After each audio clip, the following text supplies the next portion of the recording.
Max Batee. I'm with Analytical Instruments, and we have the Sire brand. We manufactured this in Chicago. So it's very good products, famous instruments from Germany, and we have very good brands of analytics from Vienna, and it's like some of the top on the market, are flash. So we'll go through those one by one. For starter, our Sire brand, we have the foam leading unit, which is very cool feature running by a skin June 892 and the 1881. And it's recorded all the process, and I can show you the results. You have all the types of the graphs you need. So for different methods, sequence 1, 2, 3, 4, based on those ASIM standards, you have all the graphs.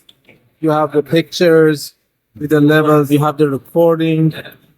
Can play, shows the level, capture the level automatically. So the algorithm is very nice. So you have whatever you need for the foam testing in this unit. So this test is normally used for what types of samples? It's for lubricant and some other samples we have, like for refineries, if they run like amine testing, they've had to remove like H2S, CO2, and it get very foamy, so we can test those as well. But usually our customers are the lube manufacturers. And we have another unit.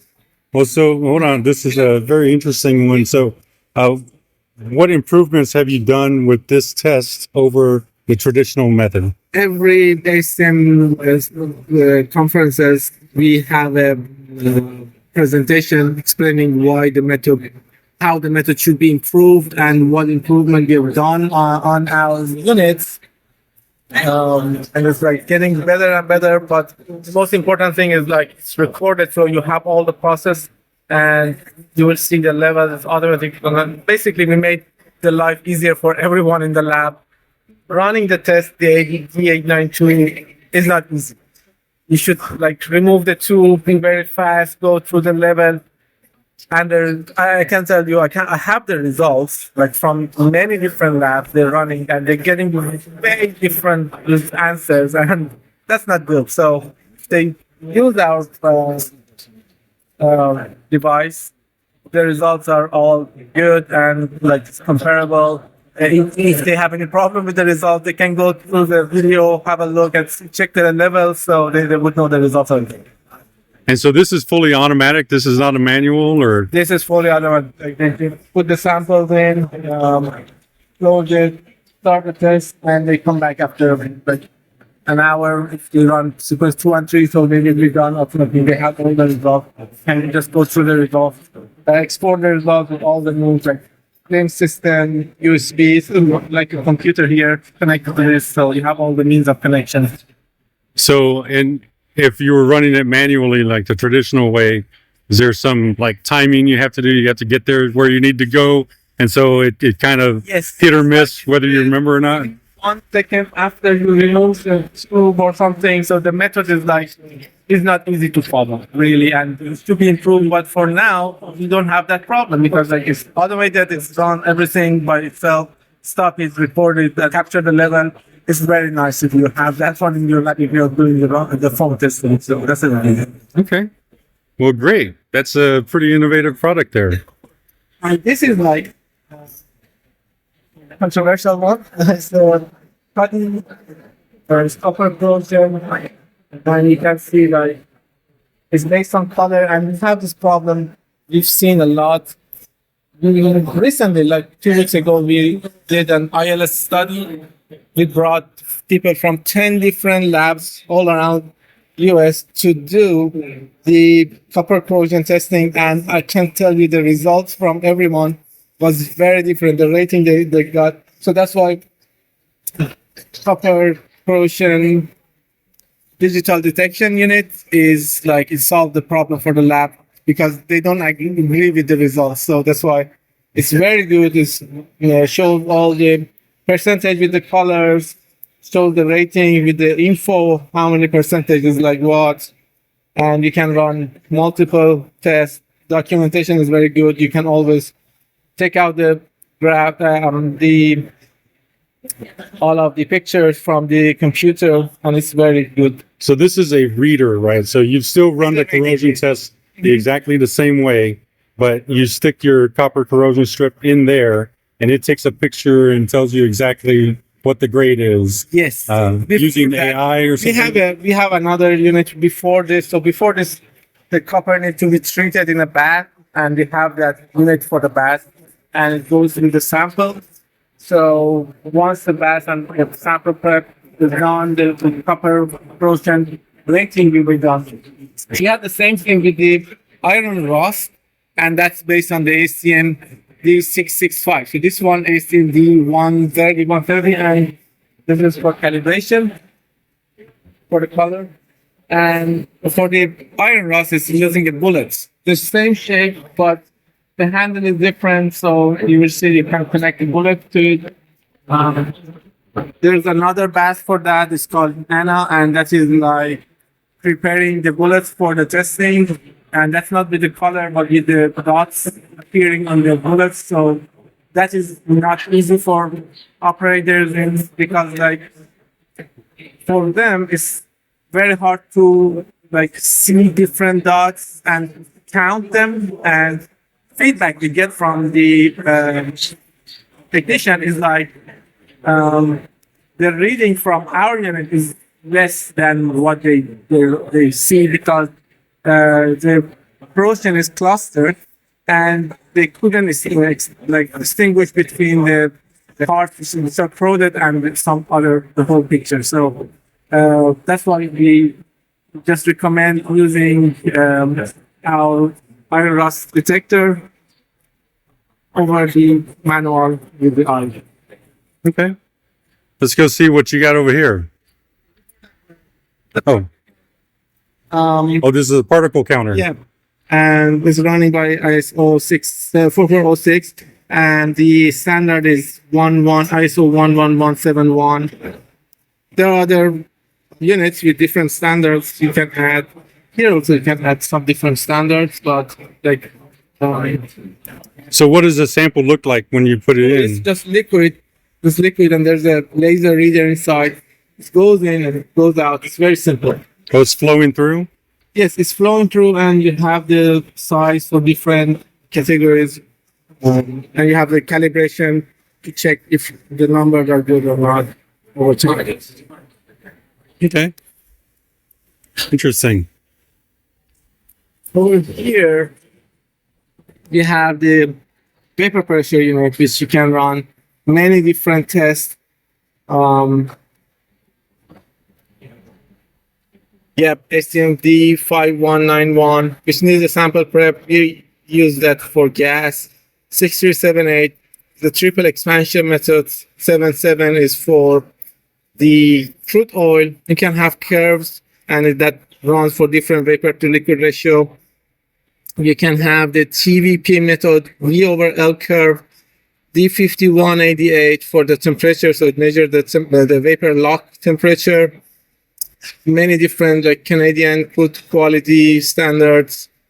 It runs the low VP method also, which we developed, and recently, I guess many other like ASIM and EPA will go for that. And that low VP is very cool. It started with higher temperature to capture the vapor pressure, lowers down the temperature, create the curve, measure for the low VP products. Okay. So that's the top seller on the market for vapor pressure. And we have an online unit for this. And that's usually people use for blending. Before and after blending, they want to know what's the vapor pressure change. If they add like ethanol, or for crude oil, if they add butane, and this is a huge profit for them. And they use our products to check. Okay. Yep. This is the closed cup flashpoint. It's actually the fastest and safest flashpoint in the market. It's running by STMD 7094 and 6450. So that's 2 ml of sample required. This is only 1 ml. We have a scan method, which is the fastest. It's like 10 degrees Celsius per minute. Cooling down is very fast. We have cooling peltiers as well. So it's come with 3 different patents inside to make sure every spark runs with the exact same situation.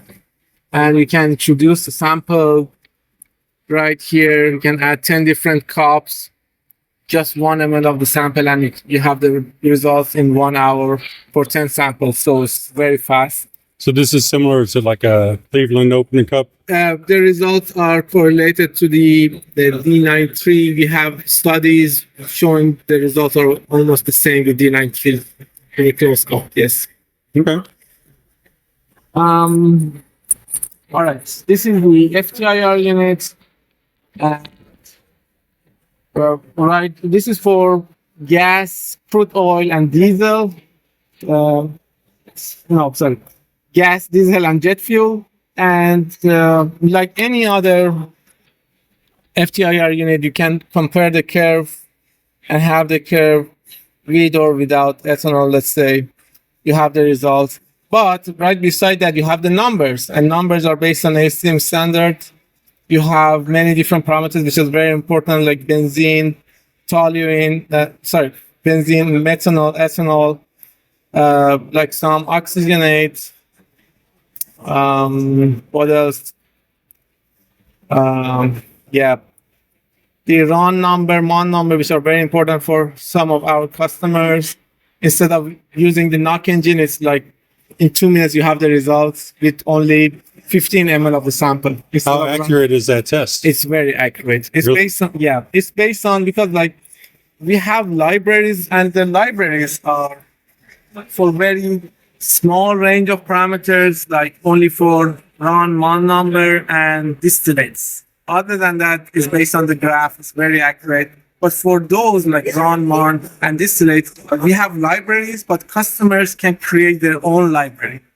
And for that, the result like even like more accurate, maximum error was 0.1.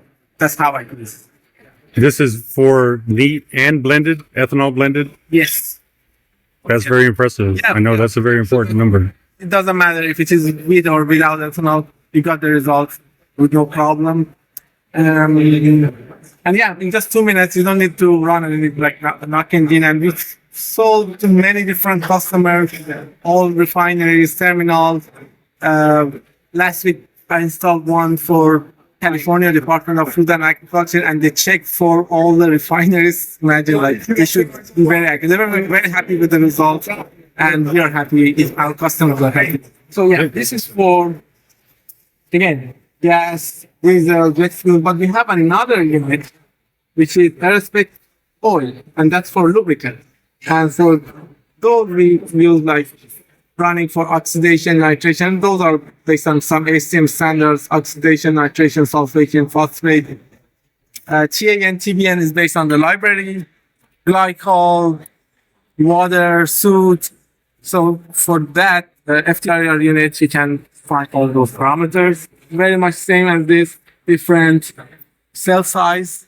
So for the gas, we use 20 micron. For diesel, is 100. For the loops, that the one I was telling is like 100. Now we have a feature for this NIR and MIR. So we tested twice. Right beside 20 micron, we test 500 micron, and the range is way spread. The results are way more accurate. Interesting. Yeah. So is it mainly gasoline, or could you do like lube oils and things like that? For now, we add that feature for gasoline, for the lube and diesel and others. We just for now, we are just running with one cell. In future, we will expand it to 2 cells. Okay. Yeah. Interesting. Yeah. Right. This is like Density. and viscosity together. Viscosity is running by a capillary tube. Density is oscillating tube. The good thing about the density is like it's not made of the glass, so it will not break, and it's with the Hastelloy, which is resistive to corrosion. So you can run any type of the samples, acids, anything. You can run it, and you get the results very good. So there's lots of densitometers out there. You got like, Anton, you got competitors, right? Again, So what makes you different than the competitors? The bubble detection technique is different. We don't use camera because those are not accurate. We use a technique, we apply pressure, and if the volume is changed, gives an error said there's a bubble in the sample. So that's running with the pressure, checking the volume if it's exactly the same or not. So that is how it's different. It has a viscosity correction for the density. So for different samples with different viscosity, you get a very good accurate result for density as well. It's based on ACND 4052 for the density, and you have 5 digits of density. It's very accurate. You can add that to other products, like for the FTIR, if you're running gas or diesel, or if you're running vapor pressure. You can have that cell added for the density measurement. Oh, so you can do it at the same time. Yeah. And Oh, wow. the sample is splitted. Part of it goes to the density, part of it goes to the vapor pressure, because of course after you're running the vapor pressure, you can't run the density. But like our customer, they really like this because they got the automated density results in a minute for very big range of temperature, and they're very happy with the density result. 5-digit density ACM D4, D52. If they want to run it alone, they can just click here if they don't want to run the vapor pressure. But again, the vapor pressure is the top of the market, what we have in our analytics product. Well, so I have to be honest with you, Analytics is not a company that I've actually, in the 3 decades I've been in the industry, known. Like started like 15 to 20 years ago, 2008, I think. Yeah, they're based in Vienna, and they come up with some new products and project. And the one we didn't bring it is the air oil unit, part of the OCM lab. And this guys, the elemental analysis, comparing the results with the ICP is very accurate. The price is less than 1/3 of the price for the ICP. Running the samples is very easy and very cheap. You don't need to do any sample prep, and you just like 2 ml of the sample. It gives you the elements of like 32 different elements, results accurate to 0.1 ppm, and you don't need any gas. You don't need to start the unit in the morning. Just turn on the unit, 1 minute, you have the results.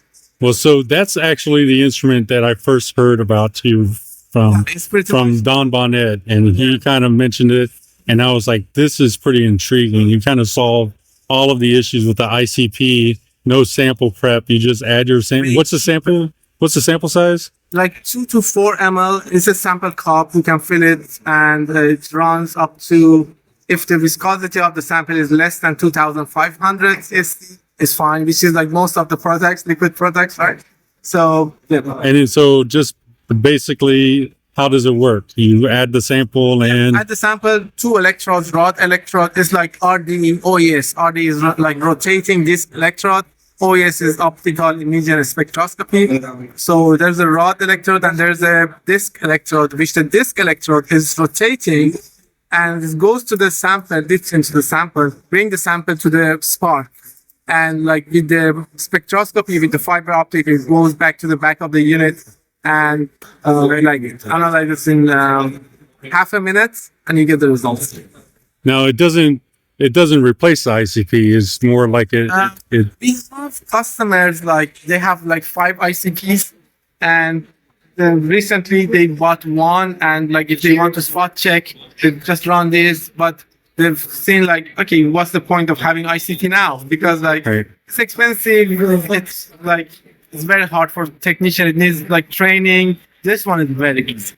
But can you see all the metals that an ICP can see? Yep, exactly. Everything except for sulfur, which is like ICPs are not also that good for with the sulfur. So it's pretty much the same. We have studies testing the results with ICP, and you can compare that. I can send you the studies that we have done with the reports to see the results, like how good is it. It's based on the ASTM standard, and the accuracy is way more than the ASTM method itself. So this is a very good unit. Okay. Well, so very quickly, tell them how they can find you. I'm going to post this on LinkedIn and My name is Max, and my email is max@ayalytical.com. It's very simple. Max@ayalytical.com. And yep, I can give you my card, and you can like, I don't know, post it, the email or something. Yeah. Okay. Well, thank you for allowing me to video. You got some very innovative instruments here. Yeah. Very exciting. Explain all these, and hopefully, like, I want to like discuss with people about how it works and everything. So I will be happy if I receive all emails and explaining about what our units can do or what it can't do. So yeah, that would be nice. Okay. Well, thank you very much, Max. It was nice talking to you.